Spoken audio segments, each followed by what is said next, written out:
அமெரிக்க உளவுப்படை ரகசிய விஜயம், இலங்கையின் பாதுகாப்புக்கு அச்சுறுத்தல். ரோவுக்கு தெரியாமல் முக்கிய நகர்வு, பொறிக்குள் சிக்கப்போகும் இந்தியா. 2009 இறுதி யுத்தத்தின் மறைக்கப்பட்ட பக்கம், கூட்டு கொலையாளி 2. ஜிஎல் பீரிஸின் பதவியை பிடுங்குகின்றது மொட்டு கட்சி.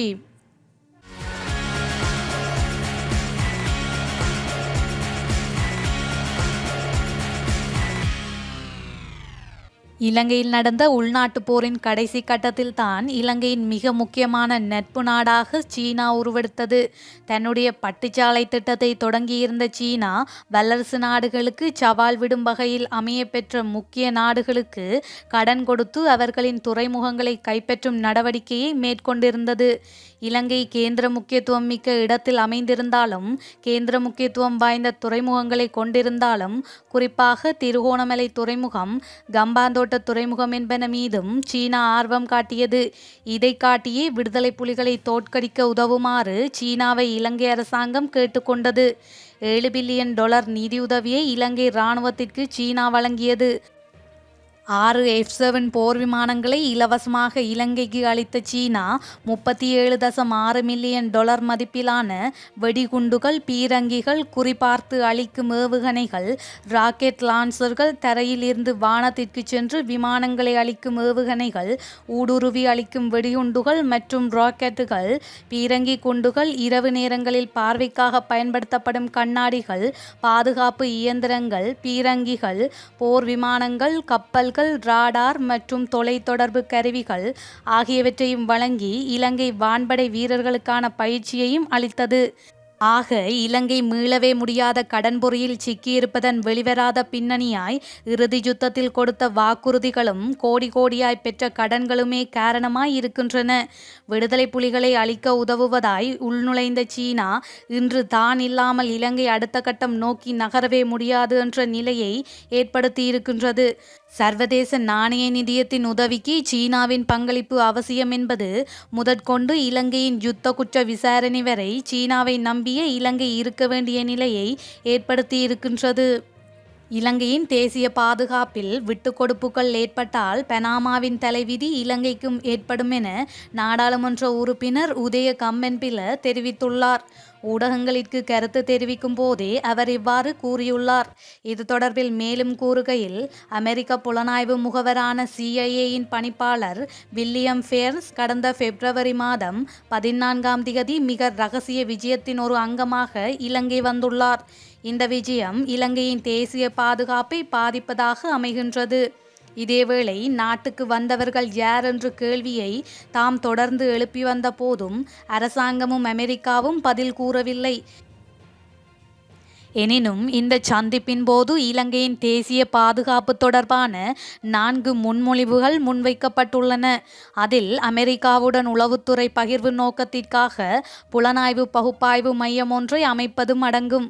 இந்த யோசனை முதலில் 2002ஆம் ஆண்டு தற்போதைய ஜனாதிபதி பிரதமராக இருந்தபோது கொண்டுவரப்பட்டது. உள்ளூர் புலனாய்வு சமூகத்தின் கடுமையான ஆட்சேபனைகளுக்கு மத்தியில் அப்போதைய அரசாங்கம் இந்த திட்டத்தை செயல்படுத்த முயற்சித்தது. அமெரிக்கா தனது அணுகலின் கீழ் இலங்கைக்கு பயோமெட்ரிக் குடிவரவு கட்டுப்பாட்டு முறையை பரிசாக வழங்குதல், இவ்வாறான நடவடிக்கைகள் சீனா மற்றும் இந்திய முதலீட்டாளர்களை இலங்கையில் வர்த்தகம் செய்வதிலிருந்து பின்னடைவை ஏற்படுத்தும். அடுத்து, நீர்மூழ்கி கப்பல், தொலைத்தொடர்பு கேபிள்கள் மற்றும் தரவுகளுக்கான அணுகல் அடங்குகின்றன. இதற்காக இலங்கையில் பயங்கரவாத தாக்குதல்கள் குறித்து முன்கூட்டியே புலனாய்வு தகவல்களை வழங்க அமெரிக்கா தயாராக உள்ளது. மேலும், இரு நாடுகளுக்குமிடையிலான சோஃபா என்ற படைகளின் நிலைப்பாடாகும். எனினும் இந்த யோசனையை தவிர ஏனைய யோசனைகளுக்கு ஜனாதிபதி உடன்படவில்லை என தெரிகின்றது என கூறியுள்ளார். இதேவேளை, அண்மையில் அமெரிக்க புலனாய்வு முகவரான CIA அதிகாரிகள் சிலர் கட்டுநாயக்க விமான நிலையத்திற்கு 2 விமானங்கள் மூலம் ரகசியமாக வருகை தந்துள்ளனர். இருப்பினும் அவர்களின் வருகையை அரசாங்கம் ரகசியமாக வைத்திருப்பதுடன் அது தொடர்பான அனைத்து கேள்விகளுக்கும் மௌனம் காப்பதாக தகவல்கள் வெளியாகியுள்ளன. அமெரிக்காவின் முக்கிய குறியாக இலங்கை மற்றும் நேபாளம் ஆகியன மாறியிருப்பதாக பிரித்தானிய இராணுவ ஆய்வாளர் கலாநிதி அரோஸ் கூறுகின்றார்.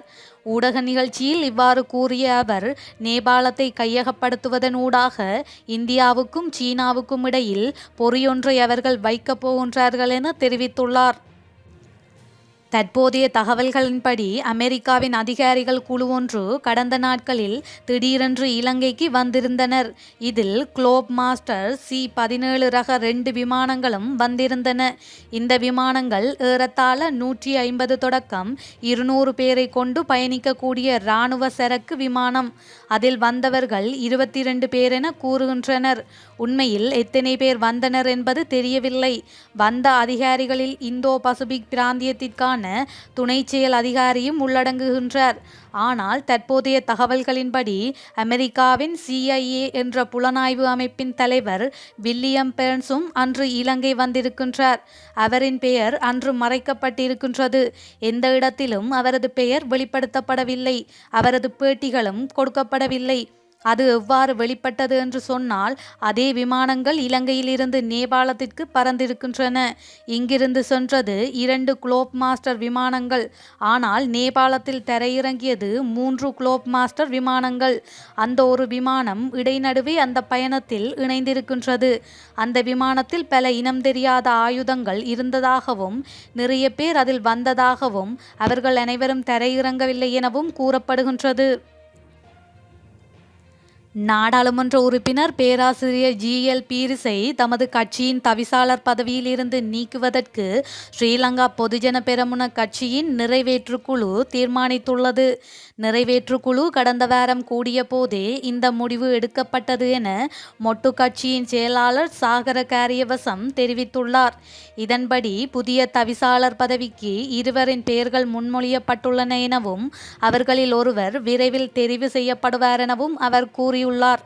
அதேவேளை ஏனைய கட்சிகளில் இணைந்து கொண்ட ஸ்ரீலங்கா பொதுஜன பெரமுனவின் ஏனைய உறுப்பினர்களையும் கட்சியில் இதுவரை வகித்த சகல பதவிகளிலிருந்து நீக்குவதற்கும் திட்டமிட்டுள்ளதாக தகவல்கள் வெளியாகியுள்ளன. இதன் முதற்கட்டமாக உள்ளூராட்சி சபை தேர்தலில் போட்டியிட்ட ஏனைய கட்சிகளிலிருந்து ஸ்ரீலங்கா பொதுஜன பெரமுன உறுப்பினர்களை நீக்குவதற்கு ஸ்ரீலங்கா பொதுஜன பெரமுன அண்மையில் தீர்மானித்துள்ளமை குறிப்பிடத்தக்கது. உள்ளூராட்சி தேர்தலுக்கு ஒதுக்கப்பட்ட நிதி தடுத்து வைத்துள்ளமையை தவிர்க்குமாறு நீதிமன்றத்தினால் வழங்கப்பட்ட தீர்ப்பை தாம் மதிப்பதாக நிதி ராஜாங்க அமைச்சர் ரஞ்சித் சியம்பலாபிடிய தெரிவித்துள்ளார். ஊடகங்களுக்கு கருத்து தெரிவிக்கும் போதே அவர் மேற்கண்டவாறு தெரிவித்துள்ளார். நீதிமன்ற தீர்ப்பை ஒவ்வொருவரும் மதிக்க வேண்டும். அது அனைவரினதும் பொறுப்பாகும். அதன்படியே நிதியமைச்சும் நீதிமன்ற தீர்ப்புக்கு அமைய செயற்படும் என தெரிவித்துள்ளார். இதேவேளை தேர்தலுக்கான அச்சக பணிகளுக்கு தேவைப்படும் நிதியை வழங்காதிருக்கும் நிதியமைச்சின் செயற்பாட்டிற்கு உயர் நீதிமன்றம் தடை விதித்திருந்தது. இந்த நிலையில் நாடாளுமன்றத்தால் நிறைவேற்றப்பட்ட 2023ஆம் ஆண்டு வரவு செலவு திட்டத்திற்கு அமைய தேர்தலுக்காக ஒதுக்கப்பட்ட நிதியை நிறுத்தி வைப்பதை தடுக்கும் வகையில் நிதியமைச்சின் செயலாளர், நிதியமைச்சர் சார்பில் சட்டமா அதிபர் ஆகியோருக்கு உச்சநீதிமன்றம் இடைக்கால உத்தரவை பிறப்பித்துள்ளமை குறிப்பிடத்தக்கது. தமிழ் தேசிய கட்சியின் செயலாளர் MK சிவாஜிலிங்கம் நேற்று வைத்தியசாலையில் அனுமதிக்கப்பட்டுள்ளார். வல்வெட்டித்துறையில் உள்ள வீட்டில் தங்கியிருந்த போது உயர் இரத்த அழுத்தத்தினால் பாதிக்கப்பட்டு வைத்தியசாலையில் அனுமதிக்கப்பட்டுள்ளார். இந்த நிலையில் அவர் உடனடியாக வல்வெட்டித்துறை ஊரணி வைத்தியசாலையில் அனுமதிக்கப்பட்டு பருத்தித்துறை ஆதார வைத்தியசாலையில் மேலதிக சிகிச்சைக்காக அனுமதிக்கப்பட்டுள்ளார். இதன் பின்னர் உயர் இரத்த அழுத்தம் ஆபத்தானதளவில் அதிகரித்ததால் அவர் அதிதீவிர சிகிச்சை பிரிவில் அனுமதிக்கப்பட்டு சிகிச்சை அளிக்கப்பட்டார். மேலும் இன்றைய தினம் அவர் உடல்நிலை சற்று நலமடைந்துள்ளதாகவும் அதிதீவிர சிகிச்சை பிரிவிலிருந்து தற்போது அவர் சாதாரண விடுதிக்கு மாற்றப்பட்டு சிகிச்சை பெற்று வருவதாகவும் கூறப்படுகின்றது. அனுராதபுரத்திலிருந்து கொழும்பு நோக்கி சென்று கொண்டிருந்த யாழ்தேவி புகையிரதம் தடம் புரண்டு விபத்துக்குள்ளாகியுள்ளது. மகவ புகையிரத நிலையத்திற்கு அருகில் புகையிரதத்தின் பெட்டி ஒன்று மோதியுள்ளதாக புகையிரத திணைக்களம் தெரிவித்துள்ளது. குறித்த புகையிரத பெட்டியை மீண்டும் தண்டவாளத்தில் பொருத்தும் பணிகள் தற்போது இடம்பெற்று வருவதாக தெரிவிக்கப்படுகின்றது.